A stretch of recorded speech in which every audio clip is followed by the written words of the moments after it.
Students, इस video में हम बात करेंगे मधुमक्खियों के पाचन तंत्र या डाइजेस्टिव सिस्टम के बारे में। आप लोग जानते हैं कि पाचन तंत्र में मुख्य रूप से आहार नाल तथा पाचक ग्रंथियां शामिल होती हैं। वही स्थिति मधुमक्खी में भी पाई जाती है। इसके अंदर एक सुविकसित आहार नाल होती है तथा उसमें एक जोड़ी लार ग्रंथियां तथा आमाशय की भित्ति में पाई जाने वाली पाचक ग्रंथियां खुलती हैं। यदि हम बात करें कि आहार नाल के प्रमुख भाग जो होते हैं वो मुख से लेकर गुदा तक होते हैं या एनस तक होते हैं। इसके बाद भी यदि अपन बात करें कि इनके अंदर माउथ पार्ट्स जो पाए जाते हैं वो माउथ पार्ट्स वास्तव में आहार नाल का हिस्सा न होकर मुख से पहले स्थित संरचनाएं होती हैं जो भोजन को ग्रहण करने में मदद करती हैं। इनके मुखांग या माउथ पार्ट्स जो होते हैं वो चेविंग एंड लैपिंग टाइप के होते हैं जो चबाने और फूलों का रस चूसने के अनुकूल होते हैं। इन्हीं माउथ पार्ट्स के द्वारा एक लंबी संरचना बनती है जिन्हें हम लिग्यूला के नाम से जानते हैं। इस लिग्यूला की सहायता से हम ये कह सकते हैं कि मकरंद है उसको चूसा जाता है। तो यहाँ डायग्राम में आप देख पा रहे हैं कि ये लिग्यूला जो स्पून लाइक स्ट्रक्चर होती है उसके अंदर एक खांच पाई जाती है जिसकी सहायता से फूलों का जो मकरंद है वो कैपिलरी एक्शन के द्वारा ऊपर की तरफ चढ़ता है और उसके बाद में ये इस जगह पर स्थित माउथ के अंदर पहुँचता है या मुख के अंदर पहुँचता है। मुख वाले भाग से जो मकरंद या फ्लूइड है वो फेरिंग्स में पहुंचता है जो कि एक छोटी सी संरचना होती है। यहाँ पे आपको एक रेड कलर का सैक या संरचना दिखाई दे रही है, वो फेरिंग्स होती है।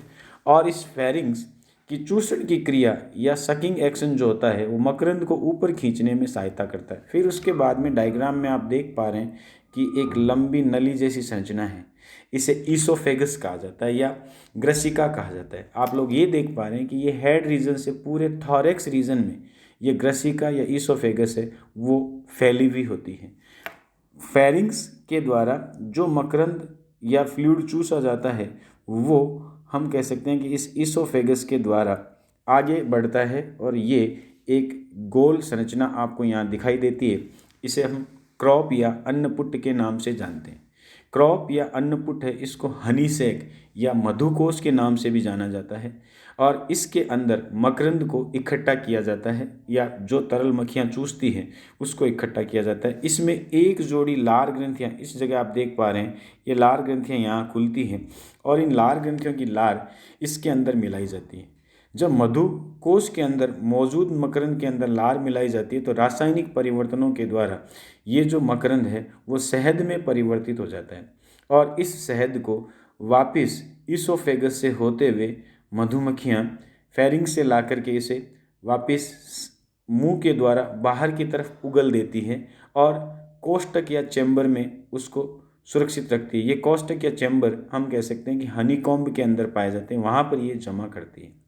तो यहाँ तक तो हमने ये बात की है कि मधुमक्खियाँ जिस नेक्टर या मकरंद से शहद बनाती है उसको वापस मुंह के द्वारा बाहर उगल देती है, लेकिन जिस नेक्टर और फ्लूइड को भोजन बनाना होता है उसको वो एक पतली संरचना जो आप यहाँ देख पा रहे हैं इस जगह पे, जो बिल्कुल इस संरचना के बीच में और क्रॉप के बीच में एक जंक्शन होता है, वो पतली संरचना इस डायग्राम में यहाँ इस जगह पे देख पा रहे हैं जिसे हम स्टॉपर के नाम से इंडिकेट कर रहे हैं।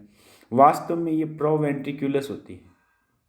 प्रोवेंट्रिकुलस वो संरचना होती है जो क्रॉप और रियल स्टमक या वास्तविक आमाशय के बीच पाई जाती है। ये एक कपाट की भांति संरचना होती है जो क्रॉप से तरल पदार्थ या भोजन को स्टमक में आने तो देती है लेकिन स्टमक से पचे हुए भोजन को वापस क्रॉप में नहीं जाने देती। तो क्रॉप में जो तरल होता है उसके पास दो रास्ते होते हैं कि वो या तो मुंह के द्वारा बाहर की तरफ उगल दिया जाए या फिर वो प्रोवेंट्रिकुलस से होते हुए वेंट्रिकुलस या रियल स्टमक में पहुँचे।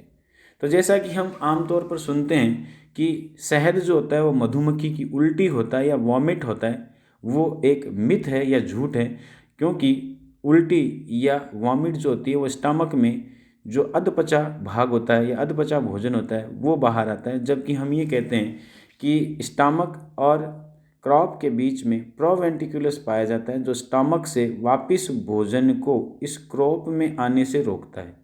और इसलिए हम कह सकते हैं कि क्रॉप से एक बार भोजन या एक बार नेक्टर यदि स्टमक में चला गया तो वो वापस क्रॉप के अंदर नहीं आएगा।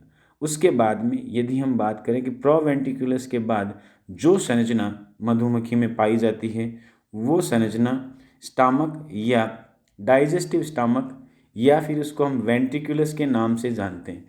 ये वेंट्रिकुलस इस डायग्राम में आप स्पष्ट देख पा रहे हैं कि ये कॉइल्ड फॉर्म या जो कुंडलित संरचना इस डायग्राम में आप देख रहे हैं जो स्टॉपर के बाद होती है उस संरचना को हम वेंट्रिकुलस या स्टामक के नाम से जानते हैं, जो यहाँ पे आप कॉइल्ड फॉर्म में देख रहे हैं या फिर इस जगह पे आप कॉइल्ड फॉर्म में देख रहे हैं।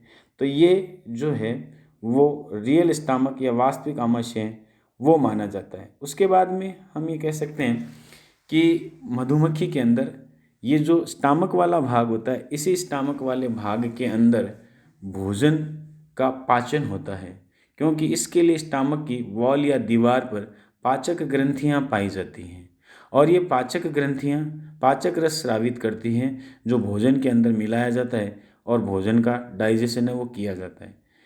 यहाँ हम ये कह सकते हैं कि डाइजेस्टिव स्टमक के बाद जो संरचना आपको आगे की तरफ दिखाई दे रही है, यहाँ पे आप देख पा रहे हैं कि स्मॉल इंटेस्टाइन लिखा हुआ है और ये एक पतली संरचना आप यहाँ पे देख पा रहे हैं। तो ये स्टमक के बाद में जो पतली संरचना होती है जिसे स्मॉल इंटेस्टाइन या इलियम के नाम से जाना जाता है, यहाँ पर भोजन का जो पचा हुआ भोजन होता है उसका अवशोषण या एब्जॉर्प्शन होता है। उसके बाद में अपचित भोजन को आगे की तरफ भेज दिया जाता है, जो आप कह सकते हो कि जहाँ पर लार्ज इंटेस्टाइन एक शब्द लिखा हुआ है, वो लार्ज इंटेस्टाइन का एक भाग पाया जाता है यहाँ पे, जिसे हम रेक्टम या मलाशय के नाम से जानते हैं। उसके अंदर अपचित भोजन को इकट्ठा किया जाता है। ये रेक्टम या मलाशय शरीर से बाहर एनस के द्वारा खुलता है। तो एक डाइजेस्टिव सिस्टम के बारे में हमने डायग्राम के माध्यम से समझने की चेष्टा की है। इसका डिस्क्रिप्शन या जो वर्णन है वो हम कह सकते हैं कि आगे की स्लाइड्स में आपके लिए तैयार है और इसकी सहायता से आप नोट्स है वो बना सकते हैं। लास्ट में यदि एक इमेज की बात करें तो इसमें भोजन का मार्ग या पासेज है वो बताया गया है।